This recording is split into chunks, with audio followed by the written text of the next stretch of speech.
जब देवऋषि नारद बने बंदर। पौराणिक कथा। माता पार्वती देवऋषि नारद के तपोबल और ज्ञान से अत्यंत प्रभावित थी। वे सदा उनकी प्रशंसा करती रहती थी। एक बार बातों बातों में वे भगवान शिव के समक्ष नारद मुनि की प्रशंसा करने लगी।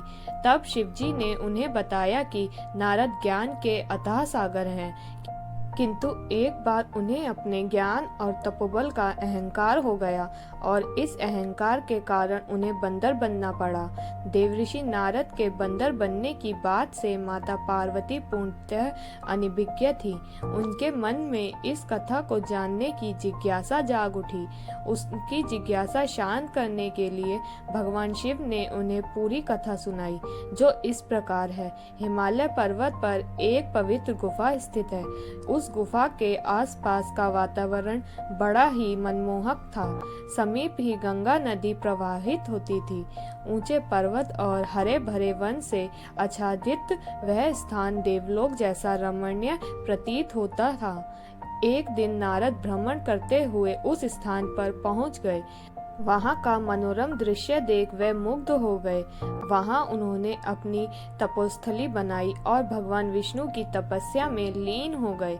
जब नारद की तपस्या के बारे में देवराज इंद्र को पता चला तो वे चिंतित हो उठे। उन्हें अपना इंद्रलोक का सिंहासन डोलता दिखाई पड़ने लगा। वे भयभीत हो गए कि कहीं अपने तपोबल से नारद उनका सिंहासन न छीन ले। देवराज इंद्र ने नारद की तपस्या भंग करने की ठान ली। उन्होंने कामदेव को उनके पास भेजा। जब कामदेव नारद के पास पहुँचे तब वे तपस्या में लीन थे। कामदेव ने अपनी माया से उनकी कामाग्नि भड़काने का प्रयास प्रारंभ किया। सर्वप्रथम उन्होंने ऋतु परिवर्तित कर वसंत ऋतु उत्पन्न कर दी। वसंत ऋतु होते ही पेड़ पौधे रंग बिरंगे पुष्प से आच्छादित हो गए। कोयल कूकने लगी और भंवरे गूंजन करने लगे। शीतल और सुगंधित पवन बहने लगी। कामदेव ने नारद के पास अप्सराएं भेजी, जो नृत्य कर उन्हें अपनी ओर आकर्षित करने का प्रयास करने लगी, किंतु कामदेव का संपूर्ण प्रयास विफल रहा। नारद की तपस्या भंग न हो सकी। यह देख कामदेव भयभीत हो उठे। उन्हें भय था कि कहीं इस कृत्य के लिए नारद उन्हें श्राप न दे दे। वे उनसे क्षमा मांगने लगे।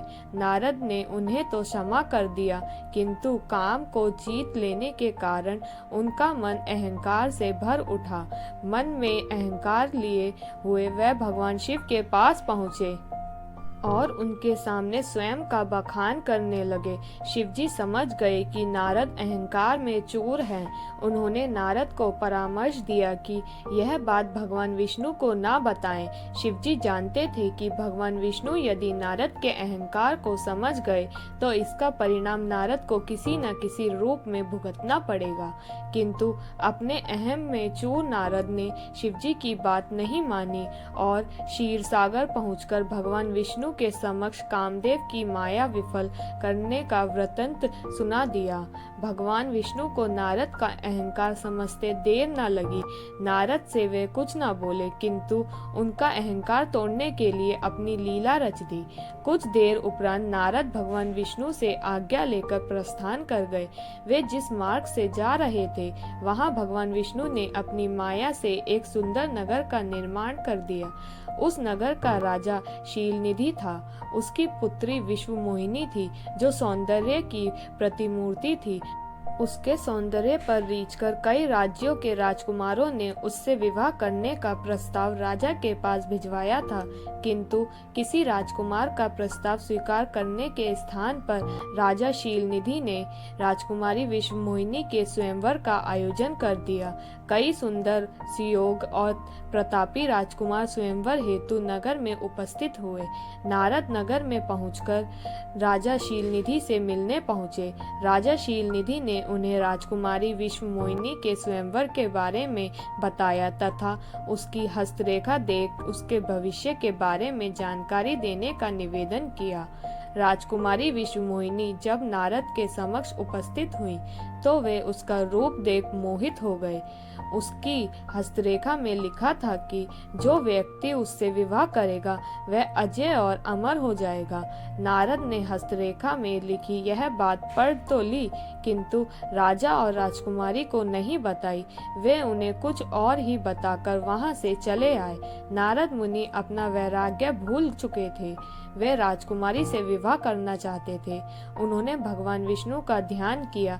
जब भगवान विष्णु प्रकट हुए तो नारद ने उनसे सुंदर रूप की मांग की, ताकि सुंदर रूप के बल पर राजकुमारी विश्वमोहिनी से विवाह कर सके। भगवान विष्णु ने कहा, नारद, तुम्हारा कल्याण हो, और अंतर्ध्यान हो गए। अपनी माया से उन्होंने नारद को बंदर का रूप दे दिया। नारद मुनि प्रसन्न मुद्रा में स्वयंवर के लिए निकल पड़े। वे इस बात से पूर्णतः अनभिज्ञ थे कि उनका मुख बंदर के समान हो गया है। एक पेड़ के पीछे छिपे दो शिवगण यह सारी माया देख रहे थे। वह भी नारद मुनि के पीछे पीछे स्वयंवर में पहुंच गए। स्वयंवर में वे नारद के निकट ही बैठे और आपस में उनके रूप की प्रशंसा करने लगे। यह प्रशंसा नारद ने सुन ली और उनका अहंकार अपने चरम पर पहुंच गया। वे यह मान बैठे थे कि राजकुमारी विश्वमोहिनी उनको ही वरमाला पहनाएगी, किंतु जब राजकुमारी विश्वमोहिनी वरमाला लेकर आई तो नारद को देखे बिना ही एक अन्य राजकुमार के गले में वरमाला डाल दी। यह राजकुमार और कोई नहीं बल्कि भगवान विष्णु ही थे। भगवान विष्णु रूपी राजकुमार के गले में वरमाला देख अहंकार में चूर नारद के मन में क्रोध और ईर्ष्या का भाव जाग गया। उसी समय शिवगणों ने उनका परिहास करते हुए कहा, ऐसे मुख को राजकुमारी क्या उसके दासी भी न देखे। तनिक जल में अपना मुख तो देखो। नारद ने जब जल में अपना वानर मुख देखा तो उनका क्रोध सातवें आसमान पर पहुंच गया।